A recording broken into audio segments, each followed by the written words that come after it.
presented by Bihari Music.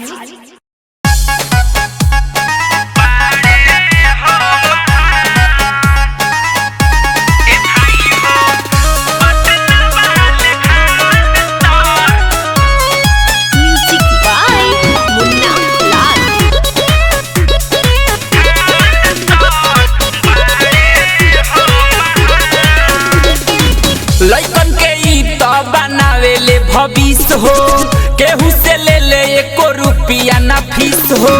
लइकन के ई तो बनावेले भविष्य हो, केहू से ले ले एको रुपया ना फीस हो। ऑनलाइन क्लास चलेला जनता जहान ए भाई हो, पटना वाले खान सर बारे हो महान ए भाई हो। पटना वाले खान सर बारे हो महान। Recording by Bihari Music Chakia.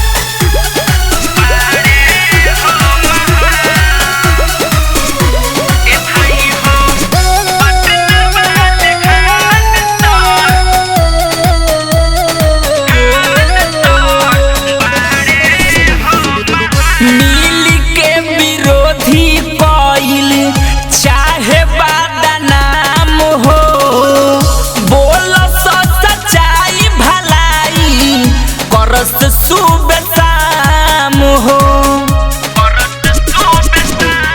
ए भाई नीली के विरोधी कइल चाहे बदनाम हो, बोल सच्चाई भलाई करस सुबह शाम हो। केतनो भार काई कोई दिहना ध्यान ए भाई हो, पटना वाले खान सर बारे हो महान ए भाई हो। पटना वाले खान सर बारे हो महान।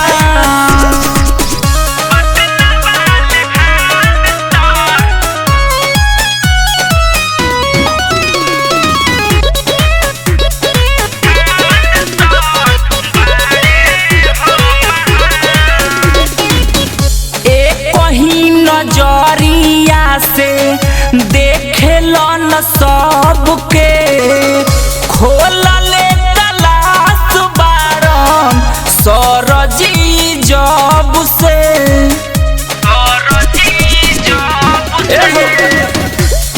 कहीं नजरिया से देखे न सबके, खोल ले तलाश बारम सरजी जब से। देश के भलाई में बोलस बाट सज्ञान ए भाई हो, पटना वाले खान सर बारे हो महान ए भाई हो। पटना वाले खान सर बारे हो महान। मिक्स बॉय बिहारी म्यूजिक चकिया।